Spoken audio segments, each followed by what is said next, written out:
Welcome again, Pisces. It's February 2014. I'm Dadhichi. We're looking at your Pisces horoscope, just a synopsis of what's going on, a few aspects that can tune you into the celestial mechanics of your star sign. Of course, I'll give you the details on how you can get more information later. But some time ago, and for those of you that are new, I was talking about I suppose you'd call it the key theme of being a Pisces: self-sacrifice, generosity, empathy, compassion, intuition, all of these keywords which I think now are punctuated by the fact that Mercury is transiting through your sun sign, and at that in its place of what we call debilitation. This is its weakest sign, and for Pisces, Mercury rules your seventh sector, the western part of the horoscope, which has to do with people generally, relationships, etc., etc. Business partnerships also fall under that. So what does this mean? It ties in this idea that you're probably doing too much for other people, and it's time for you to think about, the way in which you help others. Sometimes it's not simply a matter of helping people, it's a matter of understanding what the actual need of that person is. Which is why I say to you that while this planet is moving through your sun sign, you have a really good opportunity to reappraise the deeper needs of the person. Rather than giving the person money, they may need advice on how they can actually earn money. So there's more than one way to assist another person and fulfill your karmic role as the 12th and final sign of the zodiac, the most spiritual, I would say, of all of the star signs. Now, Mercury moves in its retrograde motion on the 7th of February, and there is an ancient dictum that says, although the planet is debilitated or depressed and very, very weak, the moment it moves into its retrogression, it actually gets considerable power. So I'd be saying that rather than this weakening this planet more, you're going to find your partner or the people you do business with or people generally, people are going to be more favourably disposed to you. So this is a perfect opportunity for you to step up your communication, your business negotiations, and to ask for what it is that you want. A few other aspects here that we should mention. The position of the sun in your 12th house is not particularly good for your physical energy. It indicates a time to recharge your batteries, and to do it in a way that is not going to be distracted by other people. This is a very spiritual transit, and one that requires you to give yourself and your higher spiritual aspirations full attention rather than being distracted by other people. And the distraction that I'm talking about here is this generosity, this giving of your time, your money, your information, your expertise. It's time to give a bit of that to yourself, at least for this coming month, when that will help you recharge your energies and to really think through what it is you want to do over the next couple of months. We see the 12th of February aspect of the sun, that same sun position in the right angle to Saturn, is a problem with friends. You see, I think some of you are going to start to get the picture very, very clearly at this time. And that is that people are leaning on you, taking advantage of you.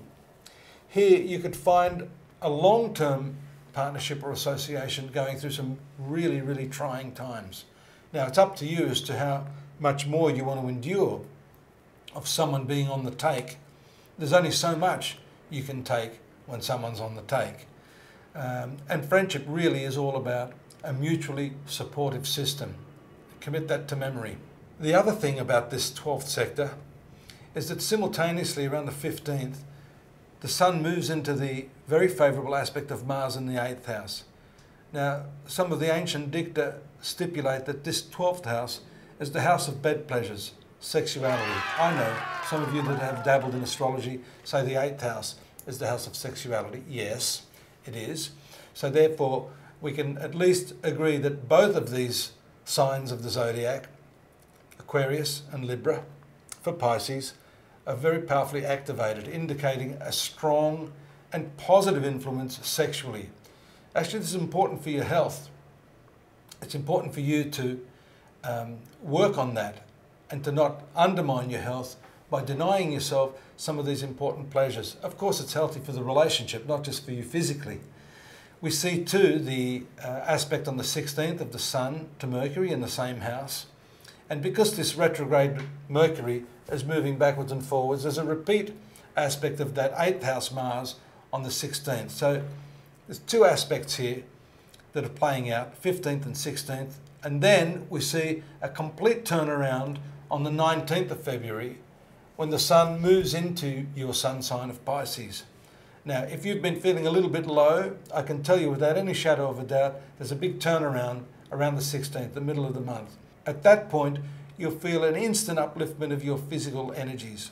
Your self-esteem and self-confidence should also be on the up and up. Along with that, we see the lovely aspect, the sextile aspect, as we call it. That's a 60-degree aspect of Venus from the 11th house of friendships to this Sun in your Pisces. So that means if you've had some trouble with friends, you can patch that up, or maybe you may meet some new friends at this time. Don't forget, we are seeing that the month kicks off on the tail of a new moon, and usually this does herald the beginnings of new things. So this is a time, 19th of February, when new friendships can start, and some of the older friendships that have run aground and had some difficulties can be patched up. Mercury from the 12th house is interesting. On the 23rd of February, I see some sort of hidden information that comes to you.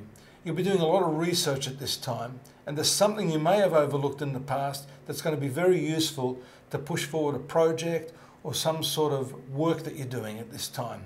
We see also the conjunction of the Sun and Neptune on the 24th around the same time, bringing with it some real creative originality. So this is a time when I see you doing something that's going to stand you apart from your peers and really put you in the good books with your employers.